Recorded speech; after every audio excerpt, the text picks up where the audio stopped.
בני האדם עם הסולם הכחול, ובני האדם עם הסולם האדום.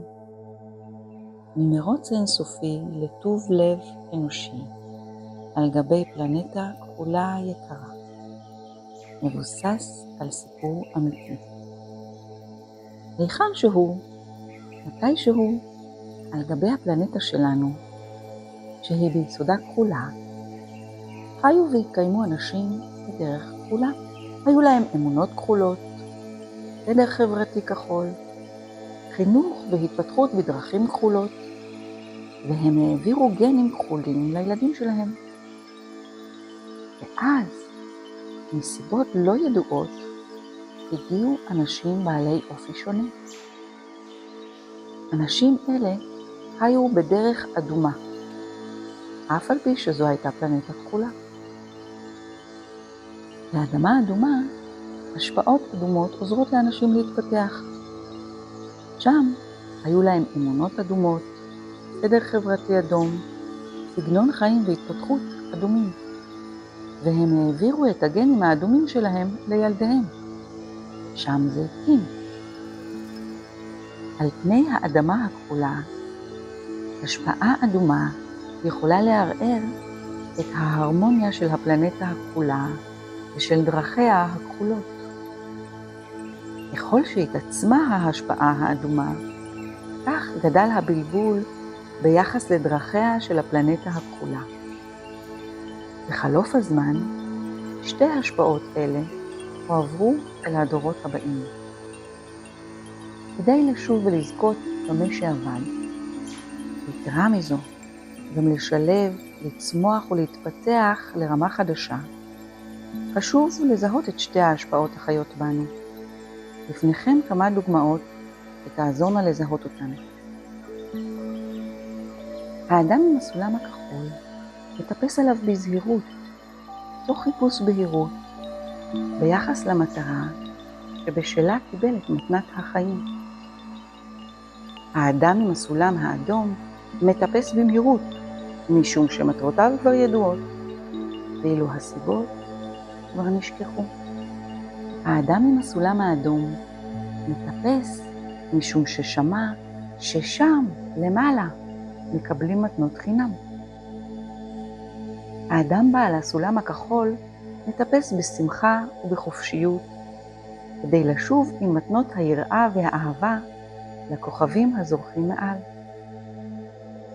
האדם עם הסולם האדום מטפס כדי לחפש את מעיין חיי הנצח. האדם עם הסולם הכחול מטפס כדי לחוש שביעות רצון מחלקו ומחייו. האדם עם הסולם האדום נעזר לצורך הטיפוס בציוד המתקדם ביותר, בין שנדרש לו ובין שלאו. האדם עם הסולם הכחול לוקח בצניעות את מה שנדרש, במיוחד נחישות ופשטות. האיש בעל הסולם האדום מטפס למעלה, ובכל אחד משלבי הסולם ממשיך לספור את עונו ומוסיף עוד אפסים. האדם עם הסולם הכחול מטפס למעלה בידיעה שהכל קשורה, שהכל מתקיים כפי שאמור להתקיים, וכי כל צעד קטן נרכש ביושר.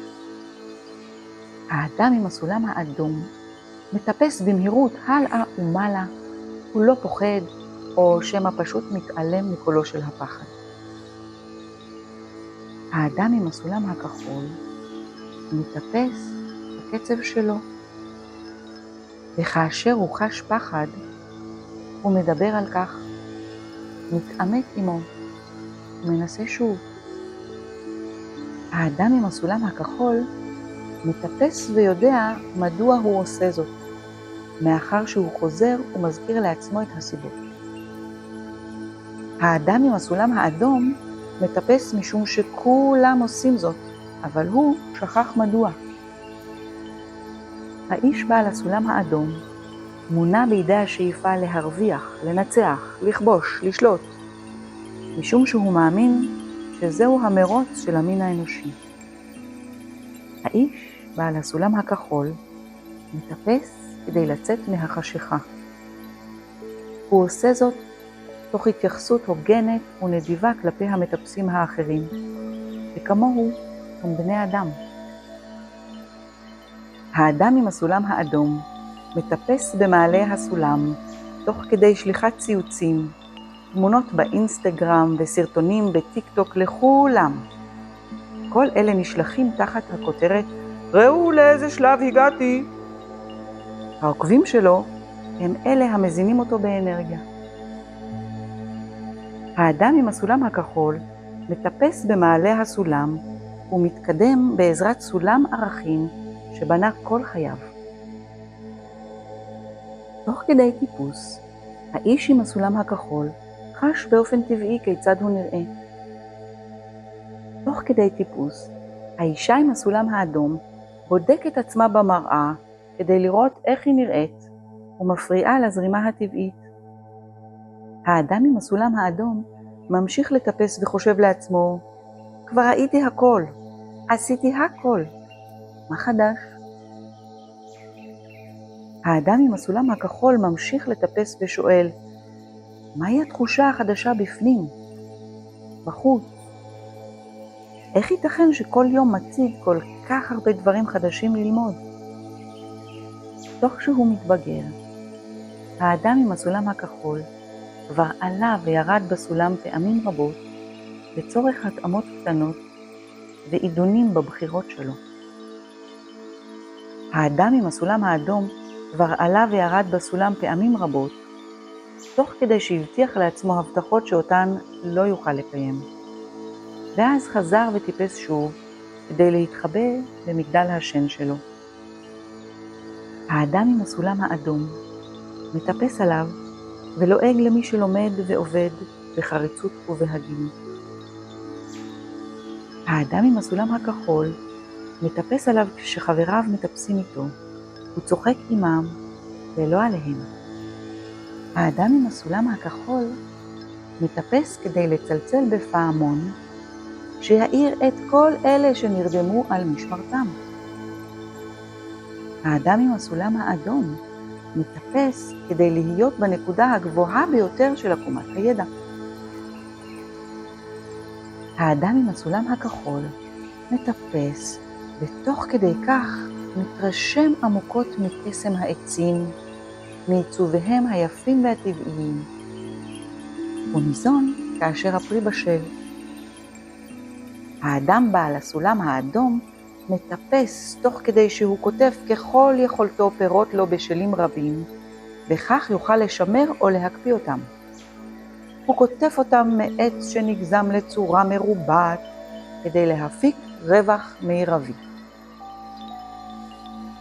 האדם עם הסולם הכחול מטפס עליו ואוהב את כל מה שהוא רואה. האדם עם הסולם האדום מטפס עליו ורואה רק את מה שהוא אוהב. האדם עם הסולם האדום מטפס מעלה ומטה, ולא עוצר אף לרגע לחוש את פעימות הלב המופלאות המאפשרות לו זאת. האדם עם הסולם הכחול חושב ותוהה, עד כמה מופלא, כיצד הלב פועם בכל רגע ומעניק לו כוח לטפס. והוא מלא הכרת תודה על פלאי הטבע. והסיפור הולך ונמשך. בני האדם מתחילים לחוש במקום עמוק בליבם ששינוי מתחולל. הם מתרוממים מעל לערפל ומתחילים להיות מודעים לקיומם של שני הסולמות שבתוכם. הם מישירים מבט לעיניים. לאחר חילופי דברים עמוקים, הם בוחרים לעבוד יחד, בתוך מסע של התפתחות ושל עידון. ובאופן זה תצמח הבנה, עוצמה תשתלב עם רגישות, ידע עם שאלות חדשות, ותהיות תשתלבנה עם עובדות, בטבעיות. והשאלה מופנית לכל אחד ואחת בעולם. באיזה סולם נבחר. במסע זה, בחירה היא הדרך האחת הקבועה. זהו סיפור אמיתי שמספר על שני סולמות DNA שהם חיים ופעילים. אנחנו יכולים במודע להחליט ולבחור באיזה מהם להשתמש. הבחירות שלנו יקבעו אם נוכל בתקופה ייחודית זו לעבור התפתחות על פני הפלנטה היקרה, אמנו האדמה, ממרוץ אינסופי לטוב לב אנושי.